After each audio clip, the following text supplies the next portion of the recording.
The next question from the brother's side at the back. May peace and mercy of God be upon you all. My name is Saravana Kumar. See, Quran says God exists everywhere. And others also saying God exists everywhere and within everything. And somebody says within ourselves also God is there. And if God exists in everything means, why don't we worship in an ideal? There is also a God, no? Then, if not, where God exists? Please explain. Thank you. The brother asked a very good question. Peace be on you too, brother. Wa alaikum assalam wa rahmatullahi wa barakatuh. Peace, mercy and blessing of Allah subhanahu wa ta'ala be on you, brother. The brother asked a very good question, that even in the Quran it is mentioned that God exists everywhere. The Muslims believe God exists everywhere. Even the Hindus believe God exists everywhere. So what is the harm in worshipping an idol? God exists in the idol, God exists in human beings also. So what is the harm in worshipping an idol? Brother, nowhere in the Quran is it mentioned that God exists everywhere. Nowhere in the Quran is it mentioned God exists everywhere. I am aware there is a misconception amongst many Muslims who assume God exists everywhere. Nowhere does the Quran say they exist everywhere. What the Quran says, Allah's power exists everywhere. Allah has the power. The verse of the Quran, wherever you turn your face, you will see the wajh of Allah subhanahu wa ta'ala. The face means the power of Allah subhanahu wa ta'ala. Allah is capable of controlling anything and everything. But the statement He exists everywhere is not mentioned anywhere in the Quran, neither in any hadith. I am aware that there are certain Muslims out of misconception, they believe that. This is nowhere mentioned, but His power exists. Power exists everywhere. Now regarding your question, where does God exist? And why can't we worship an idol? Where does God exist? The Quran says, Allah is on the arsh.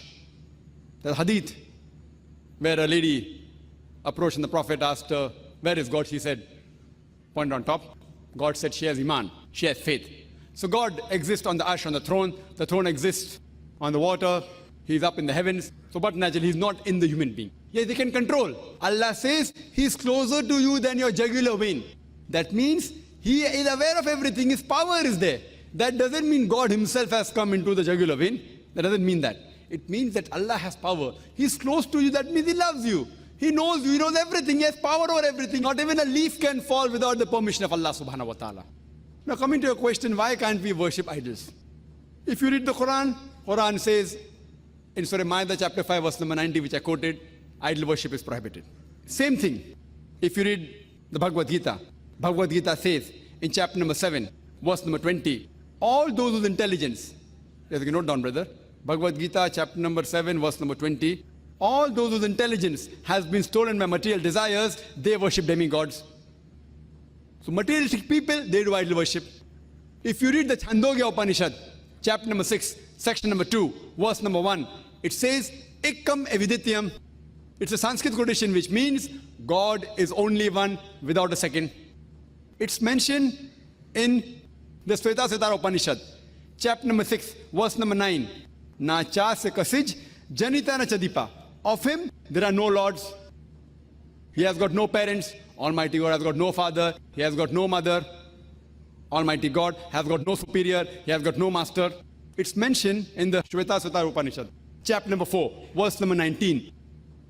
Na tasya pratima asti. Of Him, there is no likeness. It's further repeated in the Yajurved, chapter number 32, verse number 3. Na tasya pratima asti. Of Him, there are no images. Almighty God has got no images. So the moment you make an image of Almighty God, you are going against the Veda, you are going against Bhagavad Gita. Bhagavad Gita, Vedas, all these scriptures, they speak against idol worship. For the detail, you can come to my talk on, not tomorrow, next Sunday, 18th of January, on similarities between Hinduism and Islam, and I'll deal with this topic in detail. So even idol worship is prohibited in Hinduism. Why do they do? The Hindu scholars have a certain logic, which you can reply to that also. You come for my talk, similarities between Hinduism and Islam, and inshallah you'll get more knowledge on this aspect. Hope that answers the question.